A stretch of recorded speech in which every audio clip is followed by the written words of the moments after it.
This man, Jesus, is really himself. If you spend some time in here, you can find out all that you really need to know about this man, Jesus. Change the scene just a bit, and we find ourselves in the temple in Jerusalem.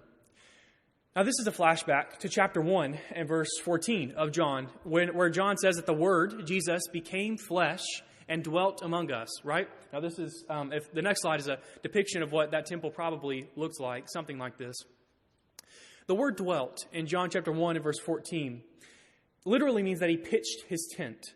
He dwelt among us. He pitched his tent among us. Now that recalls imagery, if you're thinking about this from an Old Testament context, that recalls imagery of the tabernacle, right? That was the tent that God placed in the middle of his people in which he dwelt, where they could come and meet God. It was a place where heaven and earth came together in one, right? That was the tabernacle, the tent of meeting. And then the more permanent, formal version of that is the temple in Jerusalem. So we have this connection, this legacy coming. You have the tabernacle, you have the temple, and now John is picking up on that legacy in chapter 1, verse 14, and saying that Jesus pitched his tent among us. He is continuing on that legacy. So from that moment, from chapter 1 and verse 14, the temple has dominated John's gospel account. Because in John's thinking, Jesus is the true temple. He is the true tabernacle. He is the place where heaven and earth come together in one. So part of the drama of the whole of John's gospel is this tension between the person Jesus and the physical temple in Jerusalem. Because the question is, which one of them is where God's glory is revealed? Is it this random poor guy from a random place, Nazareth, who claims to be that? Or is it the place where God has explicitly ordained it to be so? The place where it has been for hundreds of years? Which of those places is it? Is it in Jesus or is it in the temple? So that's part of the drama of John's gospel. You have this tension building throughout the gospel. If you have a chance to read through it, you'll pick up on it. There's a line tracing through the gospel. John is saying, hey, this is a takeover, right? This is Jesus taking the place of the temple. He is now where God meets man. So when Jesus finally arrives in Jerusalem for the very last time before he dies, we expect a confrontation. We expect something big. If you're following the drama of John's gospel, we're expecting that. But Jesus doesn't flip any more tables. He doesn't go off in the temple once again. Instead, he takes his disciples to the upper room and he just talks to them. That's where he is in John chapter 17. So in the physical temple, there's one room into which only one person goes, the Holy of Holies. In that room, the high priest, the one person, comes once a year to make atonement for the sins of the people. Now, atonement is one of those big Bible words, right? But one easy way to remember what it means is at one meant. It's bringing two things together that were separated. It's atonement. At one meant you're making them one. So once a year, the high priest comes into that room to do that for the people. He connects them with God by making a sacrifice. So, in this room, only one person, once a year, is allowed. And that is why this prayer in John 17 is often called the high priestly prayer of Jesus. The high priestly prayer of Jesus. Because in John 17, we follow Jesus into the equivalent place. Up to now, Jesus has been talking to his friends about his Father. But now, he talks to his Father about his friends. This is the Holy of Holies in the temple of Scripture. This is through the secret door into the hidden room. And then in this room, the only piece of furniture that there is the prayer desk. And at that desk, Jesus connects heaven and earth together. That is why, immediately after this prayer, Jesus goes out to face the consequences of bringing together the utter holiness of heaven with the utter wickedness of earth. The utter joy of heaven with the utter misery of earth. The utter purity of his home with the utter filth of his place of residence. Because at its heart, that's what priesthood is all about. It's about standing in this great gap and being the one standing there. It's about bridging the great gap between God and man. It's about the Word becoming flesh, coming down and dwelling among us. That's priesthood. And that's why all of God's baptized, believing people are priests. 1 Peter 2:9, right? We are a royal priesthood. every single one of us, is called to find our true identity within the identity of Jesus the Christ, to learn how to pray within his prayer, to learn holiness within his holiness. And that's why we turn to John chapter 17, to learn how to be priests like he was. In interacting with this prayer, we are treading on holy ground. Now, this prayer naturally divides itself into three different sections. First, you have verses 1 through 5, where Jesus prays for himself. Then you have verses 6 through 19, where Jesus prays for his apostles. And then you have verses 20 through 26, where Jesus prays for us, for all of his disciples throughout history. Now, in verses 1 through 5, when Jesus is praying for himself, we talked about this last month, how this wasn't a selfish prayer, but it was a prayer for glorification. He's praying for glorification. Now, fundamentally connected with Jesus' glorification is the work of his disciples, the work of his apostles. So it's a natural move from verses 1 through 5 to verses 6 through 19 to turn to this prayer for his disciples. And along those lines, it's important to note that Jesus' train of thought in this prayer is not linear. In other words, there's not much of a train of thought. He's not building on one point to get to the other necessarily. We can pick out some of those patterns, but he's really going all around. He's circling around his petitions. He's adding perspective and adding layers to each of them. And as you read through this prayer and study it and immerse yourself in it, it's not long before you realize that although there are 5 specific petitions in this prayer, you can't actually take one out without unraveling all of them. They're all interconnected so tightly that it's something that, honestly, it's not the best idea to preach multiple sermons about it, but here we are. But if I were encouraging you to do some Bible study, I would ask you to go read them tonight and try to pick up on the petitions and how they work together, how they interweave together, because I'm way too long-winded to cover all of it in 30 minutes or less. So tonight, we're going to talk about the second part of the prayer, the part where he prays for his apostles, and specifically, we're going to talk about the first part of that, at the long-winded part, we're only going to do verses 6 through 11a tonight, because this second half of the prayer really also divides itself into 3 sections. You first have the platform for the prayer. That's what we're going to talk about tonight, verse 6 through the first part of verse 11. Then you have the protection. So he moves from the platform, the grounds for the prayer, to building on those grounds. And he first prays for protection in verses 11b through 16, and then for purity. And that's beginning in verse 17 and then through verse 19. So we'll talk about those two, hopefully, if all goes to plan, next time. Tonight, we're going to talk about the platform on which the rest of the prayer is built, the grounds for this prayer. The entire gospel has a prologue. Chapter 1, verses 1 through 18 is the prologue to John's gospel. And a prologue is an introduction, but it's also more than an introduction. Because in the prologue, he's not just kind of introducing the thought. He's actually weaving together all the thoughts that are going to be throughout the rest of the book. The prologue of John's gospel is one of the most amazing literary masterpieces that you're ever going to find anywhere, in or outside of the Bible. So the whole book has a prologue. But this prayer also has a prologue, and that's verses 6 through the first part of verse 11. It's the prologue to the rest of this prayer. It's the grounds on which the rest of it is built. So before asking God for anything for these men, he gives the reasons why he is praying for them, and then reasons why God should meet his requests. So that's what we're talking about tonight. And as we said, it's not a linear train of thought in this section. He's not building on one thing to another necessarily. But there is a bit of a pattern that we can pick up on. 3 specific planks that I want us to notice in this platform, in building this platform, 3 planks. The first one is revelation. Revelation. Specifically, Jesus' revelation to his disciples. Jesus' revelation to his disciples. This is the first plank of the platform that this prayer is built on. Look at verse 6 of John 17. John 17 and verse 6. Jesus says, I have manifested your name to the people whom you gave me out of the world. Now, on that last phrase, whom you gave me out of the world, everything and everyone belongs to God the Father by creation, right? He created us. He owns us all. But only those whom God gives the Son belong to him by redemption. They've been bought out of the world, bought back from slavery to Satan and given to Jesus Christ, right? So we are bought out of the world, yet still remain in the world. Now, to those people, Jesus says that he has manifested God's name, right? Made known God's name. But the thing is, each one of those disciples knew the name of God long before they ever met Jesus, right? They were all Jews. They were all followers of, worshipers of that God. So what does it mean that Jesus manifested God's name to them? Well, in an Old Testament context, and remember, these people are living under the Old Testament covenant, right?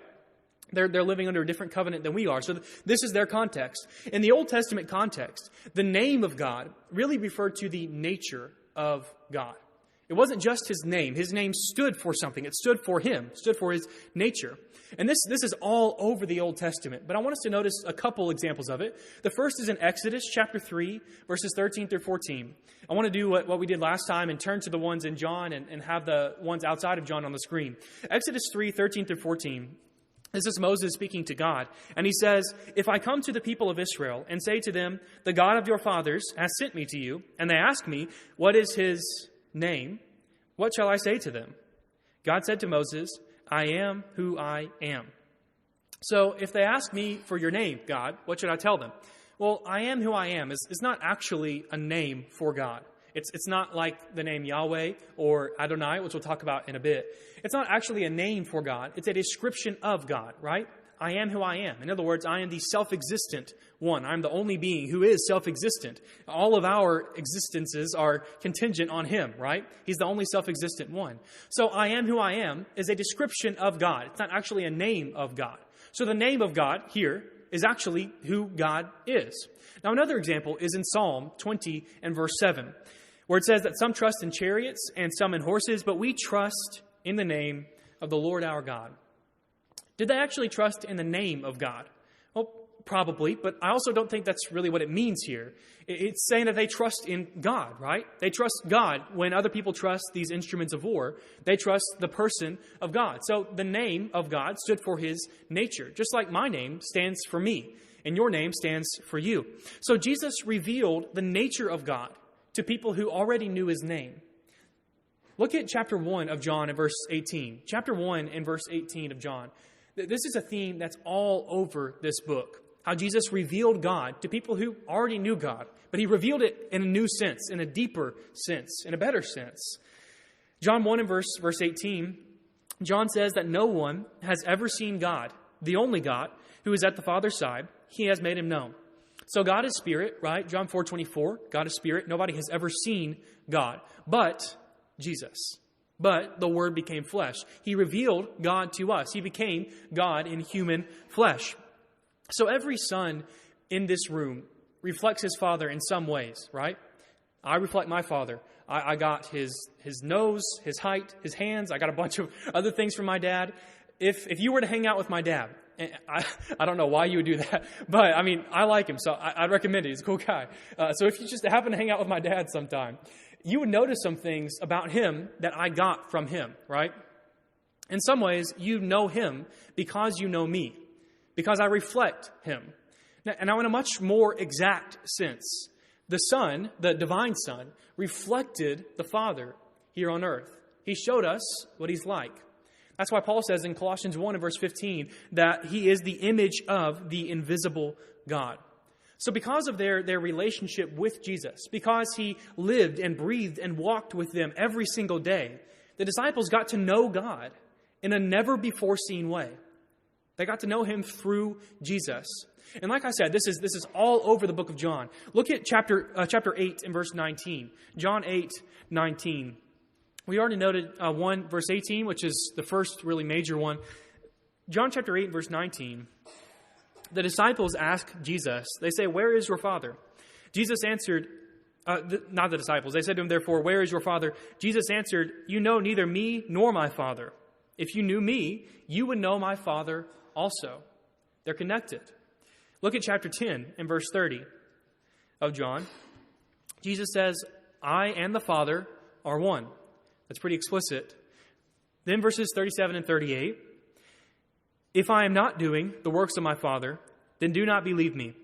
But if I do them, even though you do not believe me, believe the works, that you may know and understand that the Father is in me and I am in the Father." Chapter 12 and verse 45. "And whoever sees me, sees him who sent me. If you see me, you see God the Father. Now, if nothing else, this is an incredible affirmation of Jesus' deity, right? He is God. He's not just a man. He's man and God.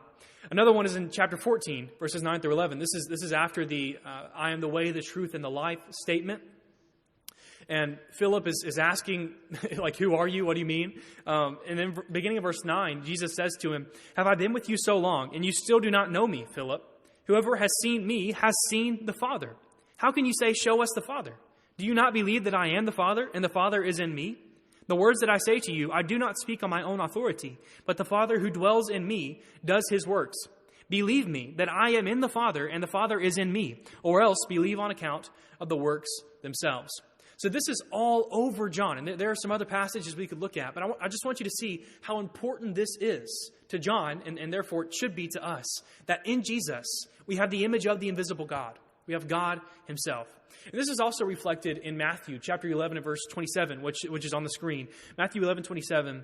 All things have been handed over to me by my Father, and no one knows the Son except the Father, and no one knows the Father except the Son, and anyone to whom the Son chooses to reveal him.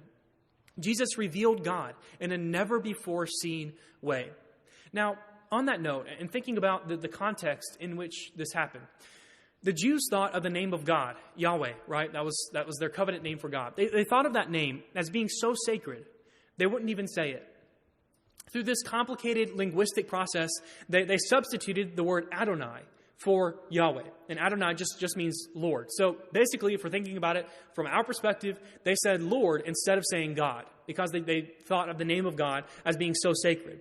Now, what the point that this got to by the time of Jesus is that the name of God was considered to be so sacred that ordinary people like us, even more than not being allowed to say it, they didn't even know it because it was so sacred. It wasn't even allowed to be known by us normal, ordinary, non-holy people. That was the point it had gotten to with the name of God. And I think there is something to that. God's name is sacred, right? But then we have Jesus. He says, I manifested God's name to his people. And at this point, his people thought of God as this faraway, invisible, wrathful dictator way off up in his heavenly palace. But then Jesus comes and he says, I have shown you God's name. I have shown you God's nature. I have brought that remote, invisible, faraway God to you. I've showed you what he looks like in human flesh, in skin and bones, right? I've manifested God's name to you. I've shown you God's nature. I've shown you who God is. I manifested God's name. And it's to the point, think about it, it's to the point where not only do we know God's name today, unlike the ordinary people of that time, not only do we know God's name, and not only can we say God's name, we can also pray to that God through the name of his Son. And not only that, we can also wear the name of God the Son. Christian, right? We're all adopted into his family. Romans 8, my favorite chapter. We're adopted into his family. Jesus did that. He changed the world forever, and he changed how we think about God forever. He manifested God's name. And this is all in fulfillment of the prophecy of Isaiah chapter 52 and verse 6, where God says, therefore, my people shall know my name. My people shall know my name. That's us. Look at verse 7 of John 17. Let's continue in this thought, building this platform, the first plank of the platform. By the way, we're spending a lot more time on this plank than we will on the next two. Verse 7 of John 17, he says, yours they were, and you gave them to me, and they have kept your word. Now they know that everything that you have given me is from you. Now, I love this commendation from Jesus because the disciples weren't perfect, right? They weren't anywhere close. Look in the last chapter of John 16, the last chapter before this, 16 and verse 32. Behold, the hour is coming, indeed it has come, when you will be scattered, each to his own home, and will leave me alone. They're going to desert him. So they're not perfect. But Jesus still cares for them. He still considers them to be his, and he still commends their obedience and their belief. In fact, in verse 10 of John 17, Jesus says that he is glorified in those flawed men. Because even though they weren't perfect, they were passionate. In chapter 6, when some of Jesus' disciples hear what he's saying and they say, this is too hard, this is too much to ask of us, and they walk away, the 12 stuck with him, right? They stuck by him. And look at chapter 11. Chapter 11 and verse 16. Notice the passion of these disciples, even in the face of really hard times. 11 and verse 16. This is Thomas speaking. He's called the twin. He says to his fellow disciples, "Let us also go, that we may die with him." He's willing to die. Look at chapter 13 and verse 37. This is Peter. We have Thomas. We have Peter. Peter says to Jesus, "Lord, why can I not follow you now? I will lay down my life for you." They weren't perfect. Both Thomas and Peter are well known for their struggles, right? And they're not perfect before this. They're not perfect after this. But they were passionate. And for that, Jesus commended them. And that is so comforting to me because it seems like I fail so often, right? But from this, I can take encouragement in the fact that I don't have to be perfect. I don't have to obey every command all the time. I don't have to be just right, exactly right about every single little thing. And that's not to say that we shouldn't, strive to obey and strive to know better every day, obviously, because that's part of the heart of Christianity, right? But if I don't have that desire, if I don't have that passion, if my heart's not in the right place, then I've completely missed the point of all of that obedience, all of those commands, all of that knowledge, all of that belief. I've missed the point of it all. If I don't have that passion, I've missed the point. So the disciples were passionate, not perfect. And it was on those grounds that Jesus prayed to God for them. Now, before we go to verse 8, look at verse 2 of John 17. Back in verse 2, we read this last month.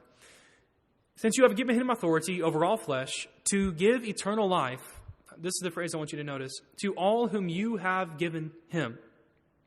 Now, read verse 6 again with me. "I have manifested your name to the people whom you gave me out of the world. Yours they were, and you gave them to me, and they have kept your word." Now, those verses seem to teach that God is the one deciding who will follow Jesus, right? That's what it seems to be saying on the surface. Now, with that in mind, look at verse 8. "For I have given them the words that you gave me, and they have received them, and have come to know in truth that I came from you, and they have believed that you sent me." Now, this is a mystery that has haunted theologians and normal, ordinary readers of the Bible for centuries. It's this dichotomy between God's sovereign decrees and man's free will, right? Who gets to decide who follows God and who doesn't follow God? Does God decide that? Or do we decide that? Or do we work together to decide that? How does all of this work? Now, that's a very long discussion, and it's not a discussion that we have time for tonight. But for tonight, it's important to notice and acknowledge that verses 2 and 6 are in this text, right? They're there. We can't ignore them. We can't just gloss over them because it feels good. We have to acknowledge that they are there. God is incredibly sovereign. But then, on the other hand, we also have to insist that the disciples themselves received Jesus' words. They kept those words. They believed that God sent Jesus. That's also all in the text, verses 6 and 8. So they're working together, right? And that's a mystery in a lot of ways. It's a mystery that we hope to understand better and better as we go throughout our Christian life.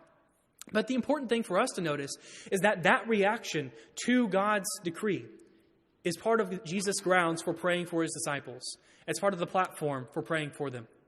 Now, the second plank in the platform is designation. This is from verses 9 and 10, designation. And specifically, this is the disciples' divine designation. If you needed alliteration, there you go. Disciples' divine designation. Verses 9 and 10, for you, Tarina. Look at verse 9. "I am praying for them. I am not praying for the world, but for those whom you have given me, for they are yours." Now, this verse is really a summary of all that Jesus has prayed so far. It's a summary of all the grounds that Jesus has given so far. God owned them and us by creation and by redemption. So in a special way, in contrast with those of the world, we belong to God because we belong to him not just by creation, but also by redemption. We were part of the creation that's being ruined, Romans chapter 8 again, and we've been bought back from it. So we belong to him by creation and redemption. Now, verse 10, "All mine are yours, and yours are mine, and I am glorified in them." Now, anyone can say the first phrase of this verse, "All mine are yours." I can say that, right? I can say that everything I own is God's. We can all say that. Job 41 and verse 11, this is God speaking. He says, "Who has first given to me that I should repay him? Whatever is under the whole heaven is mine." So anything that I own is actually God's. So anybody can say the first phrase, "All of mine is yours," but not everybody can say the second phrase, that all yours are mine. That's a claim that only Jesus, only God in the flesh, would ever dare to make. So the disciples have been designated for Jesus by God. They are his now, because everything that is the Father's is also the Son's. They've been designated for Jesus. And because of that designation, Jesus prays for them. Now, the third plank, told you we were going to blitz through these last two. The third plank is isolation. Isolation. This is the first part of verse 11. And this is, to be exact, the disciples' impending isolation. It's isolation that's coming for them. Jesus says, "And I am no longer in the world, but they are in the world, and I am coming to you." Can you hear the anticipation in his voice? I'm coming home. And it's happening so soon that he can use the present continuous tense here, right? He's saying, "I am coming." That's present tense. It's so close. He can feel it. I'm coming back to you. But as excited as he was, he knew that his departure was going to be a hard thing for his disciples, right? That's why we have in John chapter 16, Jesus saying, "I'm leaving, but I'm going to send the helper back to you, the Holy Spirit, to help guide you in my isolation." But without the physical presence of Jesus, it was going to be a lot harder for his disciples, right? They were going to be isolated in a sense that they hadn't been yet. But just like it was Jesus' task to leave the world, it was also the disciples' task to stay in it. And it's also ours. Our task to remain in the world. And not only that, each of these three planks applies to us as well as to the disciples. We also are in this relative isolation. We don't have the person of Jesus with us. We have his Spirit indwelling inside of us, but we don't have the person of Jesus with us, right?